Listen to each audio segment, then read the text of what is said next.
It is a relational business, and relationships take work and time and effort. And I'm going to say this with as much respect as I possibly can. If you can't do that, please get the hell out of sales.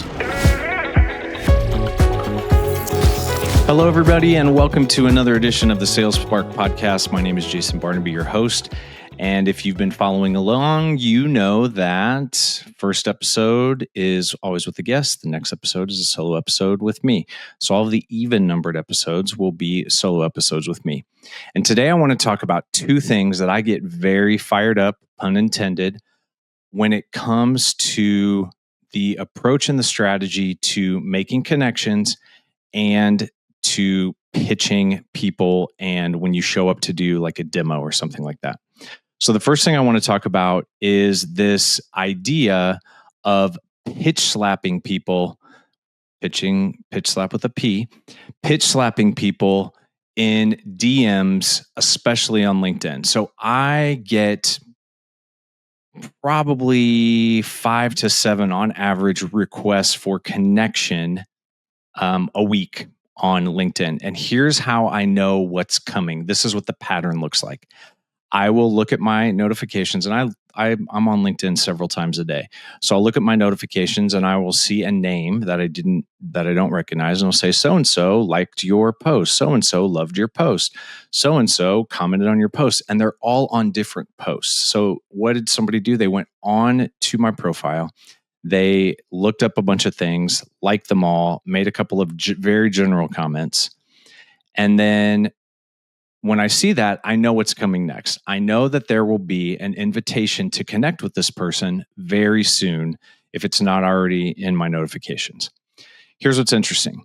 When you go to my profile, I have it set to follow. That's the default. When people want to connect with me, they can follow me because I put out a lot of content on LinkedIn. So if you want to follow along with the content, great. If you want to go deeper, and this is what these folks know, when you go to my profile, it will say follow, but then there are some little dots there that say more, and then you can send a connection request. So what happens is I get these notifications that a person has liked several different posts, maybe commented on a couple, and sure enough, soon and very soon, there is a request to connect.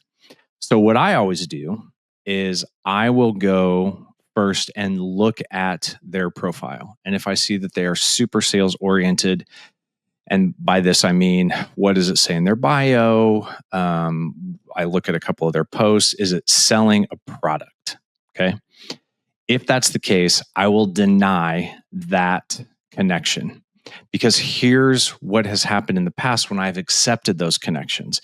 They think that commenting on my posts and liking my posts and then sending me a very worn out, I came across your profile and you have some interesting things that you do, and I would like to be in your network, or we have several people in common, and so I thought it would be good for us to connect. Those aren't reasons for us to connect. And I'm not going to connect with you if you tell me that those are the reasons. I just won't.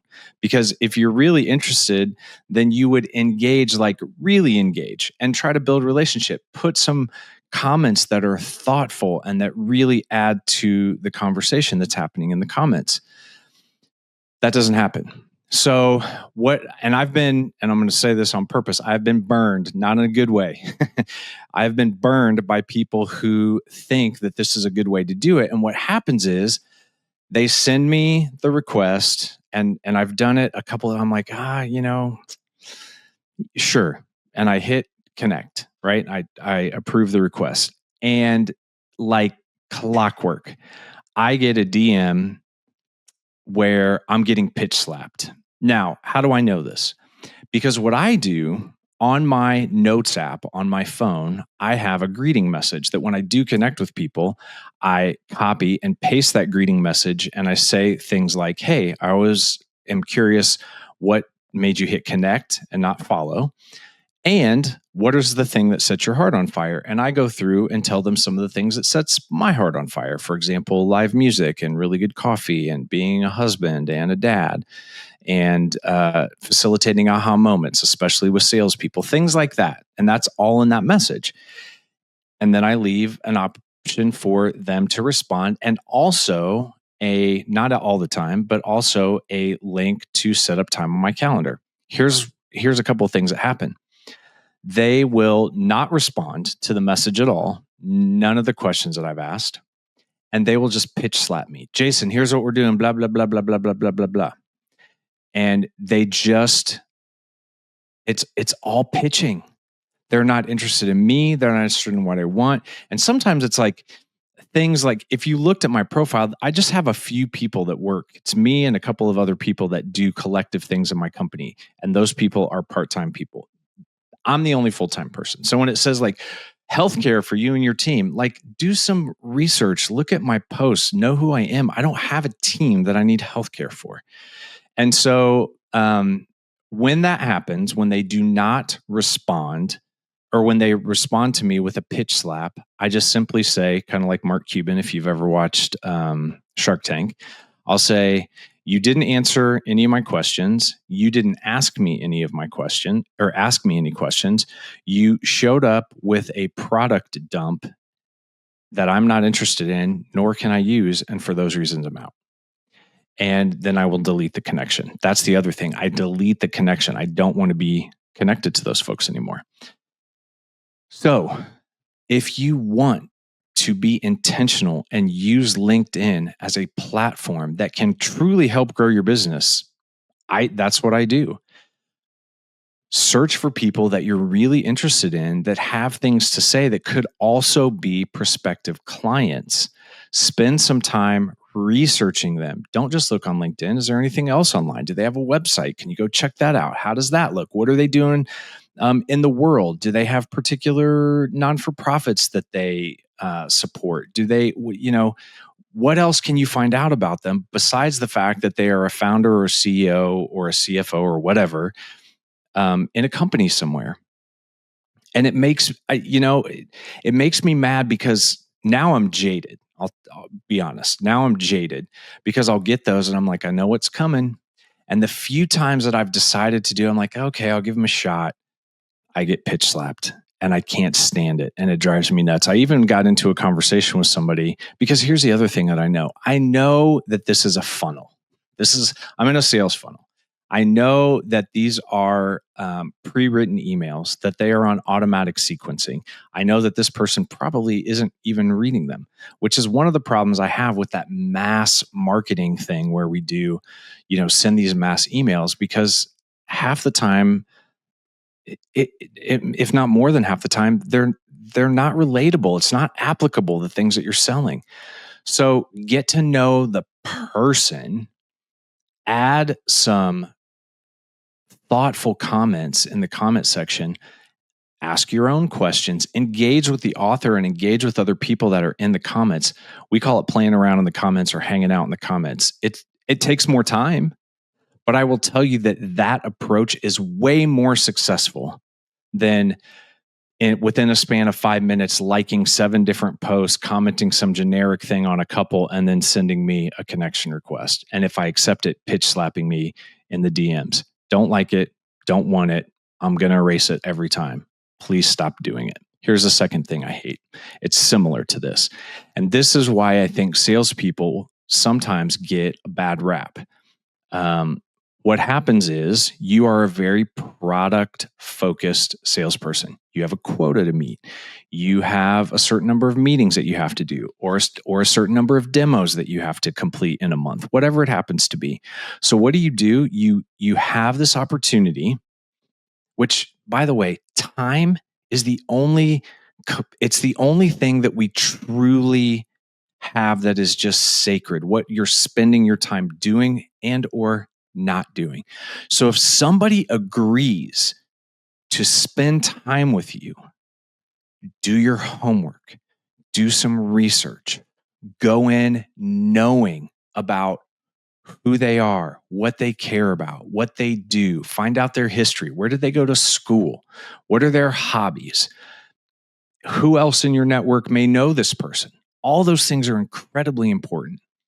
And so what I've also seen salespeople do that are very product minded is they will show up and throw up.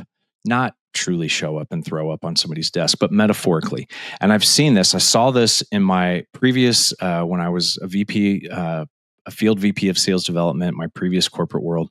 I was with a very successful salesperson who'd been with the company for a lot of years, always in the top 3. Sometimes he was the number 1, sometimes in the top 5.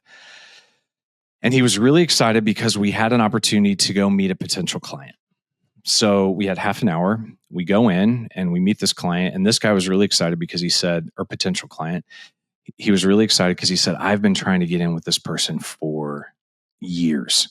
And I keep knocking on the door. And finally, he let me in. So I'm super stoked about this. So I'm like, great. I can't wait for, and I'd never seen this person present before. I had never been with them during a sales presentation before. So I was very curious, like, what are they going to do? Obviously, they've been successful over many years. And I watched one of the most repulsive show up and throw up things that I've ever seen. First of all, they showed up, they were nervous, and it showed. And when they are nervous, I don't know if any of you who are listening have ever seen the movie Say Anything. John Cusack was the main character, and his problem was one of his problems in the movie was that he had this nervous talking thing. And so when he got into stressful situations, he just said a lot of words and said them fast. And just used way too many words. And that's what this guy was doing. He was talking a mile a minute. So we come in, we shake hands, sit down, and this guy launches right into, hey, we have this and we have this and we have this and we have this product and we have that product and this thing is new and we can help you with this and we can do that. And he's just metaphorically just dumping a bag of shit on this guy's desk. Just showing up and just like, here's all my products. Let me shake it out like Santa's bag. He's like, let me shake it out for you. Here it is.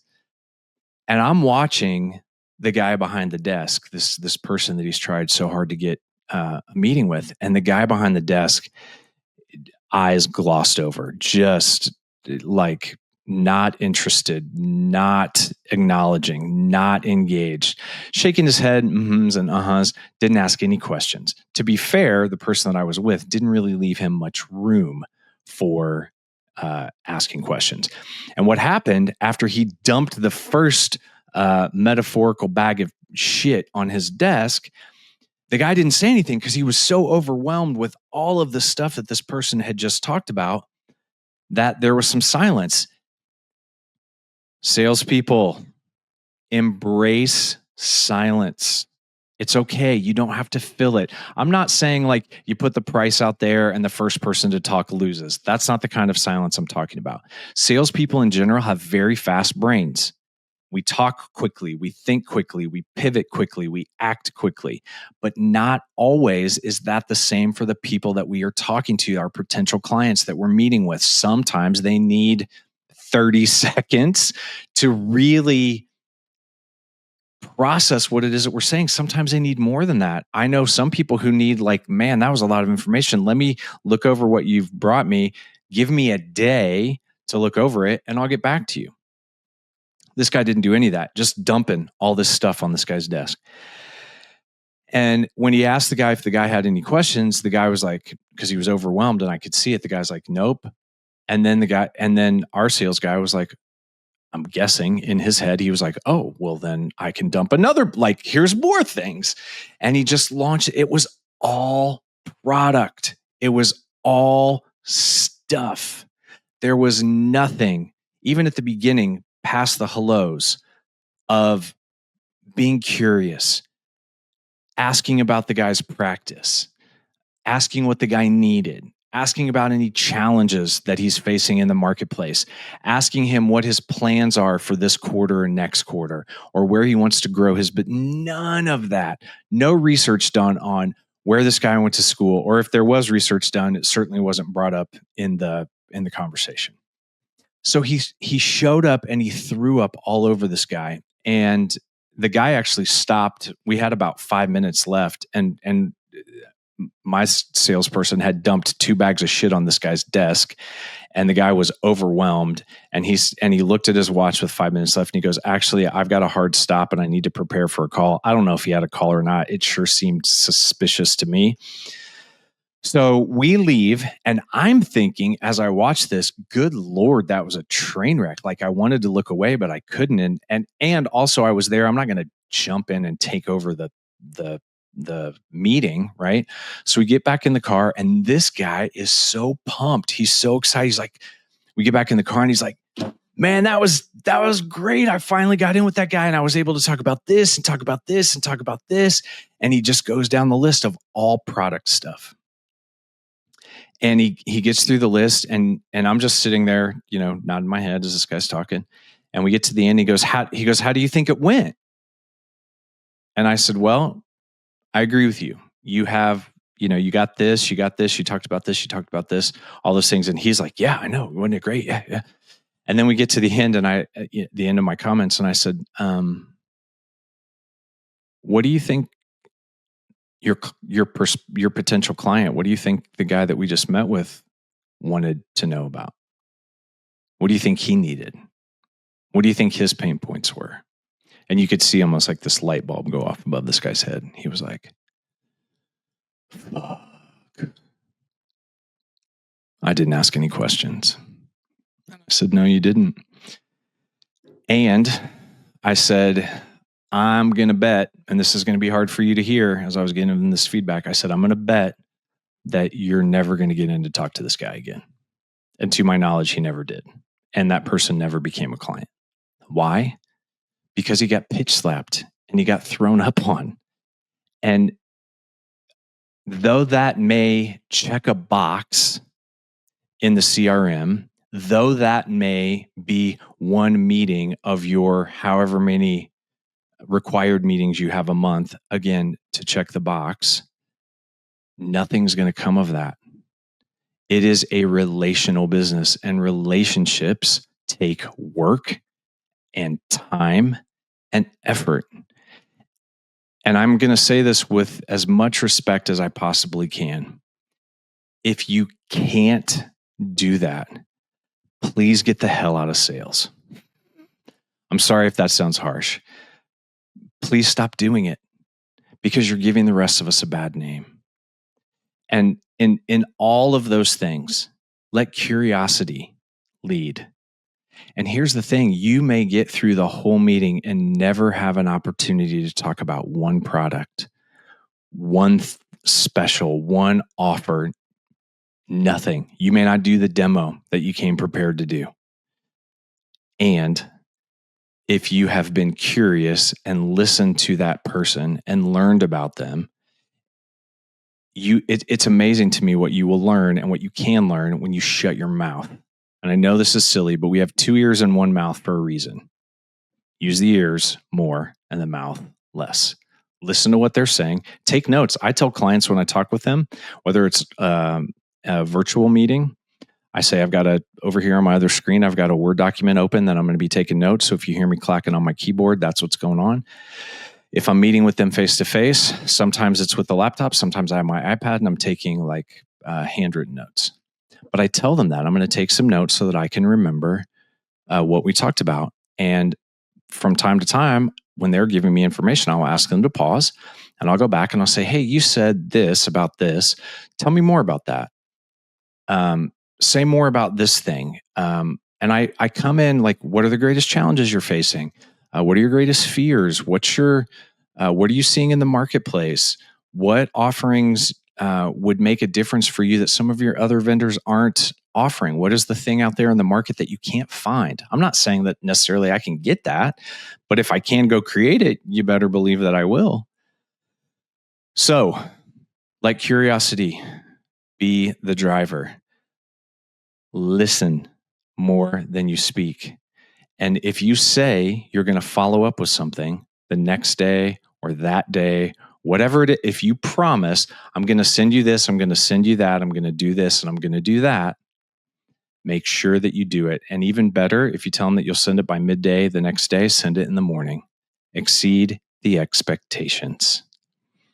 So I would love to hear in the comments, what happens to you when you get pitch slapped? What happens to you if somebody shows up and throws up all over you? How do you handle that? How have you learned not to do that? If you were a salesperson that did that and you don't, how did you learn how to do that? Did you have an experience that was very specific about that? How did that go? Would love to hear more from you. And remember that as we walk through this journey of striking the match for sales, one match at a time, what is that one thing that you can do now as a result of listening to this podcast? Can you listen more? Can you go with one great question? Can you leave your computer in the demo in the car? Can you do some research before you go and meet them face to face or online? What is that one match that you can strike? If you have some of those, I'd love to hear about them in the comments. And remember to strike the match because fire always wins. We'll see you next time.